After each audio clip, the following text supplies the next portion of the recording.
The following is a presentation of the Mat Talk Podcast Network. As I said in the pre-show, nothing flamboyant, just going to freestyle. This is Short Time Shots, your mostly daily look at the scores and more in and around the world of wrestling. I'm Jason Bryant. In dual meet action on Tuesday night, 5th-ranked Notre Dame College, that's in Division II, gave the first-year program at Fairmont State a rough welcome to D2 with a 45-0 victory in a battle of Falcons. And that's not Mister Falcon, Gold Star, if you can get that reference. Quickest fall of the night came from 8th-ranked Kelan McKenna at 141 pounds, where he dispatched Pat Vega at 130. Life ranked number 10 in the NAIA beat Mid-South Conference pro Thomas More 33-15 and Division III Huntingdon 40-0 to improve to 6-0 on the year. Thomas More beat host Huntingdon 25-16 to close out the try. At the Missouri Valley Duels, which featured 10 NAIA programs, 5th-ranked Campbellsville went 4-0 with wins over St. Mary of Kansas, 39-9. Ottawa, also of Kansas, 54-0. Williams Baptist, 45-0. And Missouri Valley, which is ranked 15th, 31-13. Number 9, Baker also went 4-0, beating Waldorf 50-3. Rochester, the one in Michigan, 50-5. Lincoln, which is new in the NAIA, moving up from a 2-year school to a 4-year school, 50-0. And Williams Baptist, 33-11. Host Missouri Valley went 3-1. And of note, Missouri Valley head coach Mike Maccholz earned a coaching milestone, picking up victory number 200 as the Vikings again opened up with a 45-5 win over Rochester, again the one in Michigan. No report out west yet, as NAIA Southern Oregon and Division II San Francisco State started out late. As in the newspaper industry, we call that like Southern Oregon at San Francisco State, late. Yeah, you'll get it the next day. Notables on the docket, we've got a handful of duels in Division I, including both brand new teams in action on Wednesday. Franklin and Marshall heads to Gardner-Webb. Well, they'll face the host Bulldogs and Presbyterian, one of the brand new programs. That is in Clinton, South Carolina. Maybe my friend Lauren's been there. ODU will face SIUE in the Alphabet Bowl in the MAC, while Appalachian State will face the only other school with wrestling in the Sun Belt, the first-year program at Little Rock. Kent State will also face Northern Illinois. NAIA Simpson, the one in California, will face Division II San Francisco State at Chico High School, while in Division III Mount St. Joseph will host Alma and Penn College in a tri-meet. In the NAIA, number 3 Lindsey Wilson faces number 4 Marion at Jeffersonville High School. That is in Indiana. Shout out Coach Danny Struck. This is where I'm going to take a pause for a second. We're continuing. That was kind of gross. From the Daily Wrestling News, themat.com and USA Wrestling released the pre-seeds for men's freestyle and a preview for women's freestyle.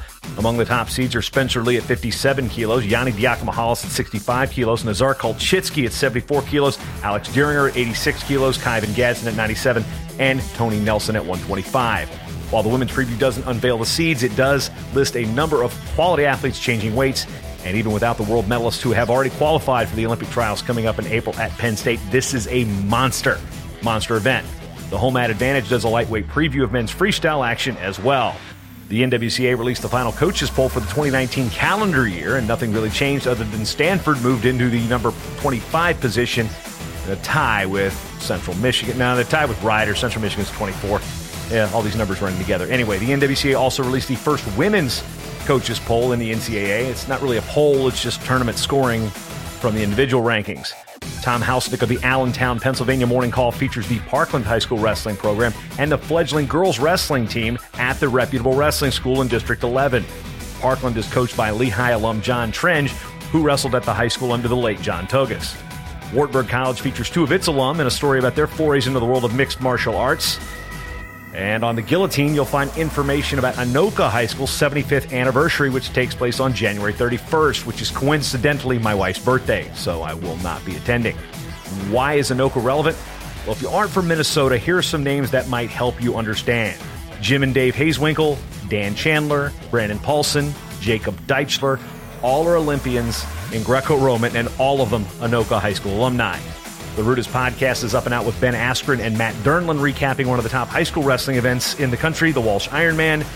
And do yourself a favor and go to the Des Moines Register. Check out Cody Goodwin's mailbag. I know KJ Pilcher is also watching. Also featured in this week's, or today's rather, or tomorrow's Daily Wrestling News, a link to Pinning Combination. KJ does some high school and college stuff with the Predicament and the Cedar Rapids Gazette. So I'm not going to mention one Iowa position while one's watching and not give KJ credit. Also, both those guys are recipients of the National Wrestling Media Association Journalist of the Year.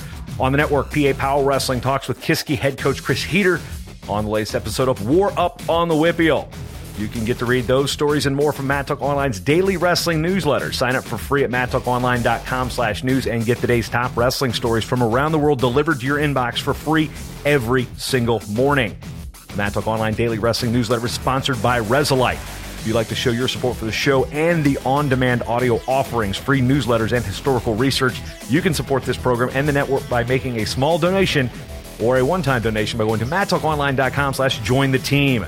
I take Venmo, PayPal, Buy Me a Coffee, or Patreon, but if you use Patreon and you're at a certain level, you get some cool stuff like draft glasses and shirts and hats and digital preview guides and shout-outs on the show and get to be on the show, that type of stuff too. Anyway, that cool gear outfitted by Compound Sportswear, my longtime gear provider, Cliff Fretwell, and the crew really crushing it there. That's all I got for now. Maybe I'll do some post-show here on Facebook Live.